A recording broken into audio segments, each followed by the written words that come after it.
বাঙালি খানায় সবাইকে স্বাগত জানাই। আপনারা তো অনেকভাবে খাসির মাংস রান্না করে খেয়েছেন, একবার আমার মতন করে সহজ পদ্ধতিতে আপনিও শিখে নিতে পারবেন ছোট ছোট টিপস সহ খাসির মাংস কষা। তবে আপনি একবার বানালে বারবার বানাবেন, এতটাই সুস্বাদু খেতে। বাটা মশলায় লোহার কড়াইতে রান্নাটা করব, তেলের পরিমাণ খুবই কম দিয়ে। পুরোনো দিনের পদ্ধতিতে আমি এখানে খাসির মাংস কষা কিভাবে করলাম চলুন সেটা একবার দেখে নেওয়া যাক ভিডিওর মাধ্যমে। আজকে রান্না করব খাসির মাংস। এখানে আমি 500 গ্রাম মাংস নিয়ে নিয়েছি। ঈষদুষ্ণ গরম জলতে বেশ পরিষ্কার করে ধুয়ে রেখেছি।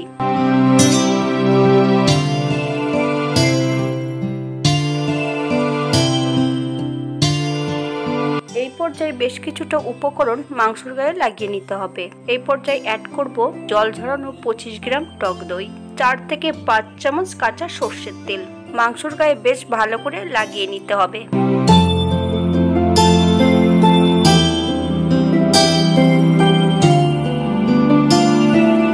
20 থেকে 25 মিনিটের জন্য ম্যারিনেট করে রেস্টে রেখে দিতে হবে। আপনাদের হাতে যদি বেশি সময় থাকে আপনারা বেশি সময় রেখে দিতে পারেন।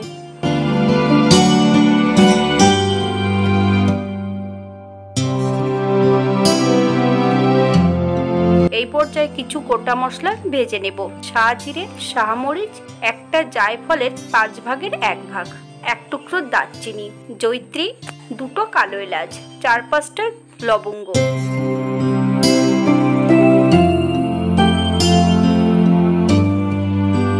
হাফ চামচ ধনে, হাফ চামচ সাদা জিরে। বেশ ভালো করে ভেজে নেব। 1 থেকে 2 মিনিটের মতন ভেজে নিলেই হবে।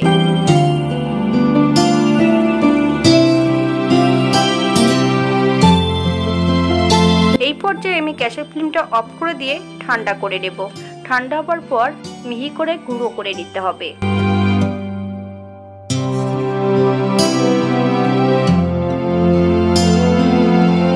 আজকে রান্না করব লোহার কড়াইতে।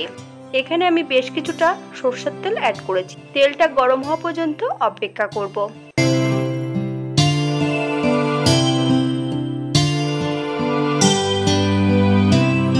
4টে পেঁয়াজ বেশ মিহি করে কুচিয়ে নিয়েছি। সম্পূর্ণ পেঁয়াজটা অ্যাড করব।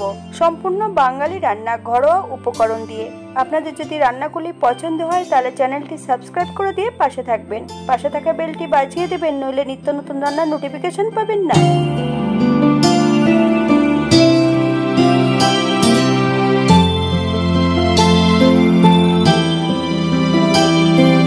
পেঁয়াজগুলো ব্রেস্তার মতন ভেজে নিলেই হবে। এই পর্যায়ে আমি সম্পূর্ণ পেঁয়াজগুলো তেল থেকে তুলে নেব। একটা মিক্সিং জারে নিয়ে নিয়েছি। কয়েকটা কাজু বাদাম দিয়ে আর একটু জল দিয়ে একটা মিহি পেস্ট বানিয়ে নিতে হবে। একই তেলে রান্না করব। ফোড়নে রেখেছি কালো এলাচ আর একটা দারচিনি। ফোড়ন থেকে সুগন্ধ বেরোলে ছোট সাইজের একটা পেঁয়াজ বেশ সরু করে কেটে অ্যাড করব। হাফ চামচ নুন, 2 থেকে 3 মিনিটের মতন ভেজে নিতে হবে। আমি রান্নাটি করছি মিডিয়াম আঁচে।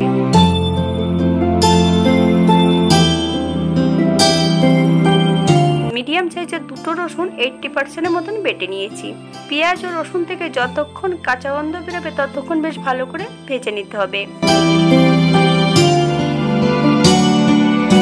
এই পর্যায়ে বেশ কিছুটা বাটা মশলা অ্যাড করব। আদা, জিরে, ধনে, শুকনো লঙ্কা, হাফ চামচ হলুদ গুঁড়ো। মশলাটা বেশ 2 থেকে 3 মিনিটের মতন ভেজে নিতে হবে।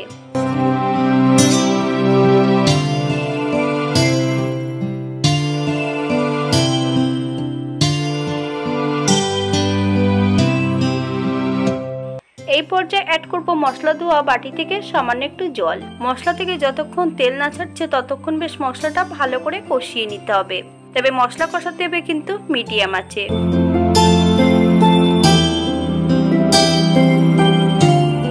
গ্যাসের ফ্লেমটা লোতে রেখে সম্পূর্ণ ম্যারিনেট করা মাংসগুলো অ্যাড করতে হবে। 5 থেকে 7 মিনিটের মতো লো ফ্লেমে রান্না করে নেব।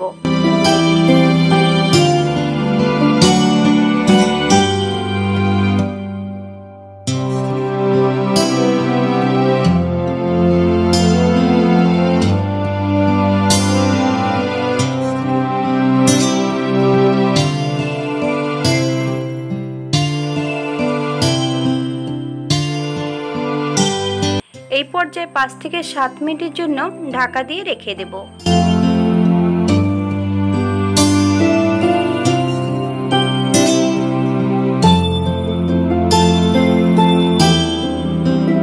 7 মিনিট পর ঢাকা খুলে বেশ ভালো করে নেড়েচেড়ে নিতে হবে। যে ভাজা মশলাটা বানিয়ে রেখেছি এই পর্যায়ে তার অর্ধেকটা মশলা অ্যাড করে দেব। মিডিয়াম আঁচে বেশ ভালো করে কষিয়ে নিতে হবে মাংস থেকে যতক্ষণ তেল না ছাড়ছে।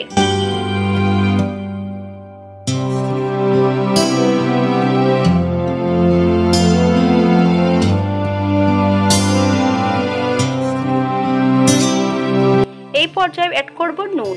তবে আমি মাংস কষানোর সময় কিন্তু কোনো নুন অ্যাড করিনি। প্রথমে যখন মাংস কষাবেন তখন কিন্তু নুন অ্যাড করবেন না, তাহলে মাংস থেকে নিজস্ব জলটা বেরিয়ে গেলে মাংসগুলো অনেক সময় ছেবড়া হয়ে যেতে পারে। রান্নাটি করতে হবে মিডিয়াম আঁচে।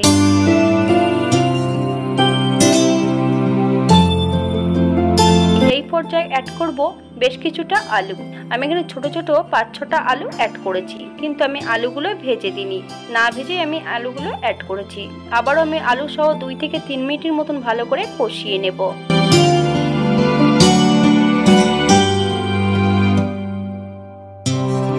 আলু দিয়ে মাংসটা কষানোর এই পর্যায়ে আমি গ্রেভির জন্য জল অ্যাড করব। যথারীতি আমি মাংসটা কড়াইতে রান্না করব, তাই আমি আগের থেকে ঈষদুষ্ণ গরম জল করে রেখেছি। এই পর্যায়ে আমি বেশ 2 কাপের মতন জল অ্যাড করব। 20 মিনিট ঢাকা দিয়ে রেখে দিতে হবে যাতে মাংসগুলো সেদ্ধ হয়ে যায়। ঢাকা খুলে এই পর্যায়ে চেক করে নিতে হবে যে মাংসগুলো সেদ্ধ হয়েছে কিনা। ভেজে রাখা যে গুঁড়ো মশলাটা বেশি ছিল এই পর্যায়ে সেটুকু অ্যাড করে দেব। পেঁয়াজ ও কাজু বাদামের পেস্টটা এই পর্যায়ে অ্যাড করতে হবে। একদম লো ফ্লেমে 5 থেকে 7 মিনিটের মতন রান্না করে নিতে হবে।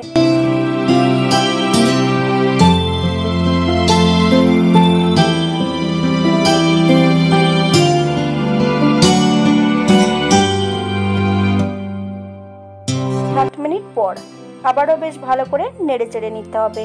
এই পর্যায়ে অ্যাড করব 1 চামচ ঘি। আপনারা যদি পছন্দ করেন তাহলে পরিমাণে বাড়িয়ে দিতে পারেন। গ্যাসের ফ্লেমটা অফ করে দিয়ে 5 মিনিটের জন্য স্ট্যান্ডিং টাইম দিতে হবে, তারপর সার্ভ করব।